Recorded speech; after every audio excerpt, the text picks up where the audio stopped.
Wally.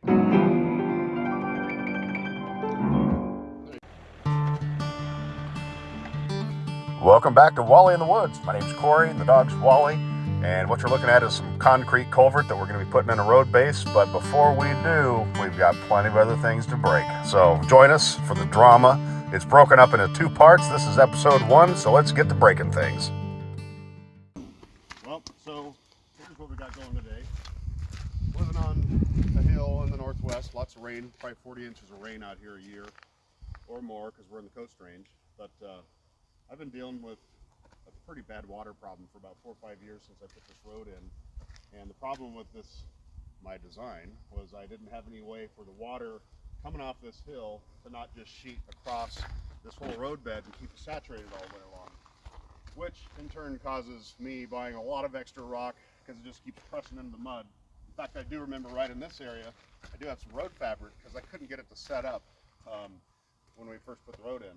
So what's going to happen today is I'm going to take these culverts and those concrete ones over there that I got super cheap.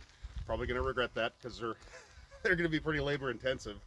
And like I'm no culvert installation pro, so you'll just have to suffer with me as you watch however I decide to do it. But through this section is going to be the concrete because we want to be able to carry the weight of trucks passing over. And when we pick up these 20-foot 12-inch culverts, we happen to actually get the double wall, so they're totally fine for putting a dump truck over the top of, or any kind of heavy traffic. Originally I thought I was getting these single wall, a little more flexy, and that would be totally sufficient to cross this field down here to go. What you're looking at down here is kind of the middle of all of our drainage off the property. There's a spring in there, I've got a burn pile above it. Basically we are trying to divert all the water on the property down to this central area and have the water exit the property, and it still drops 100 and some feet down to the county road down the bottom where there's a creek. So today we're going to be trenching at a diagonal angle, about 120 feet-ish down trajectory straight down to that kind of little messy area below the apple tree and burn pile. So we'll start digging here pretty soon, and you'll see just how good I'm not at digging with a backhoe. With a 24-inch bucket, these 12-inch culverts, the concrete. So before we get too far ahead of ourselves, I wanted to make mention of a key step in this project that wasn't filmed. Here you see the process of digging the swale along the roadside with a 36-inch smooth bucket. The swale diverts water off the road base and into a channel that flows down to the location of the culverts we're about to install. Started about right here.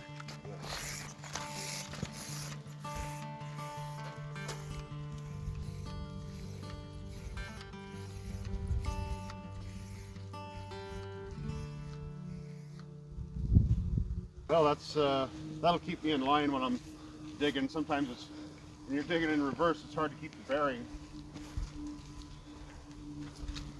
Had to keep it far enough away I don't hit the cab on the apple tree.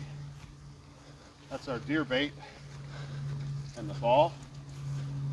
There's a dead raccoon up there in that tree that I shot. Okay, let's get going.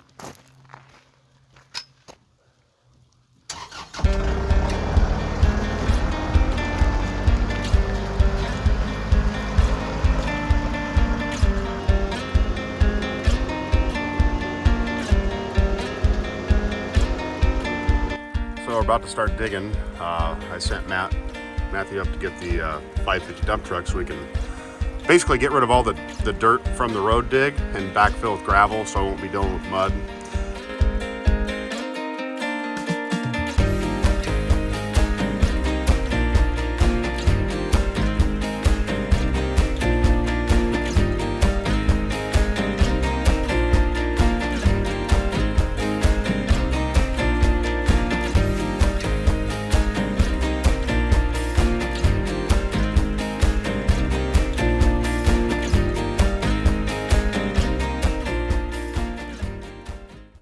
Well, as Murphy's Law would have it, I broke something. I gotta go turn the water off and evaluate the situation and see what I can do. And we got them labeled, so we got Schaus irrigation goes down, goes off, right there. Oh boy. That's gonna take forever to drain out. I think the best way to drain this out is to continue tinting. And it's just going to go down the hill, and then I'll come back and do the repair in about maybe 30 minutes or so. And then that's the best I can do. Probably only take about 20 minutes to dig across the driveway here. And once I get low enough, this will all evacuate out and run down and water the lawn. As though the lawn needs watered, but that'll be the easiest way to get rid of that mess. So, back to work.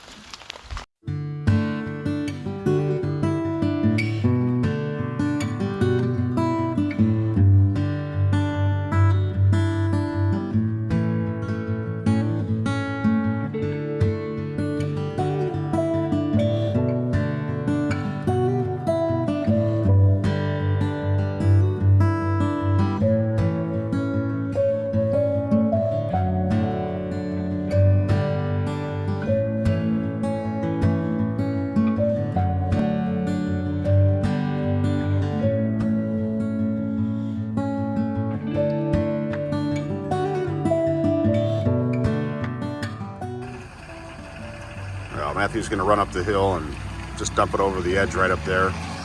He's basically got a box of rock gravy. It's just a big sloppy mess. So you'll get to see the hoist in action. He is going to have to get out and put the tailgate down. Not a very far trip, just right there where that dirt pile is. And the plan is to backfill this road crossing with stone, gravel. That way I don't have to deal with all this mucky stuff and driving over it, and all the goo, which is pretty normal practice, backfilling with rock instead of trying to put the mud back in the hole. It'd be a disaster. So there we go. Finally stopped snowing, which I don't think was in the forecast. Just some showers today. It's just pretty dark, dank, cold. Yeah. Gooey. Oh, he's gonna film it too.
Shop.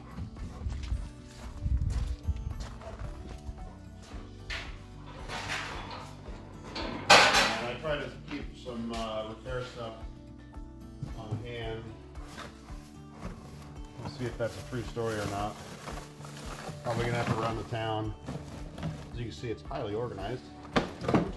Well, what what I'm looking for is the telescoping fittings.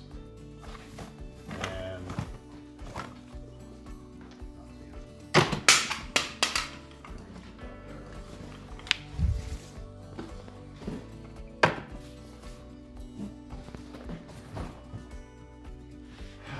run to town. Got to get the water back on or the house is going to be dry.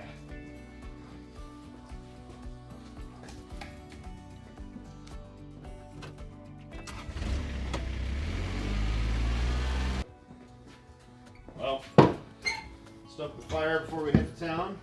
It's doing pretty good.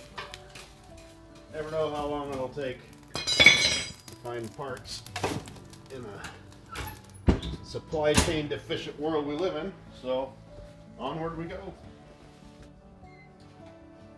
Well, oh, the building's not on fire.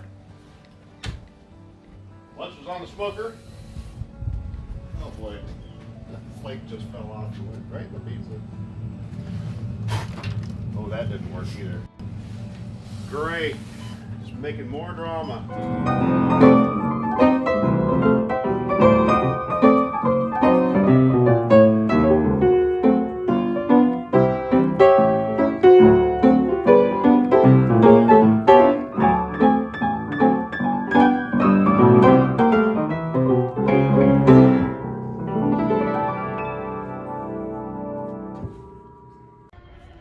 Well, as far as I understand,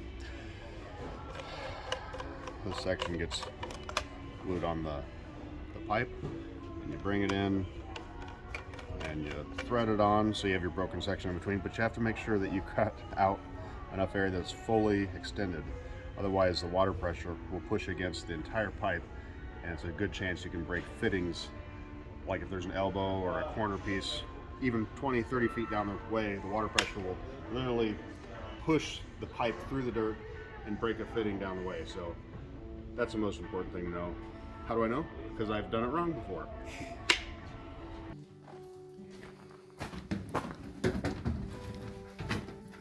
This is a bummer. Hate to see it when it's creased like that. It means it pulled it down the line too. Sometimes that equates to the shocking, not so shocking reality that after you repair this, then you've got another break where it may have pulled apart down the way. I am happy to see though that I don't have irrigation wire that got tagged. When I put this in, I always try to put the irrigation wire towards the bottom so it's not the first thing to get hit. Not that repairing wire is terrible, but I'm not a wiring guy. Oh, so now we can see the secondary line is right here, right below it. This is like gravy. We're just gonna remove part of this.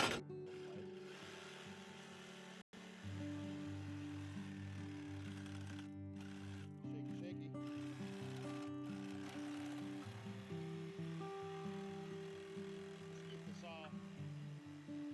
There you go. Cool. Now we can dig a little easier. Basically that's the main line, and it came over to this T intersection, went into this valve box. You can see the green lid in the mud, and then there's another zone that leaves and goes up the hill to another zone.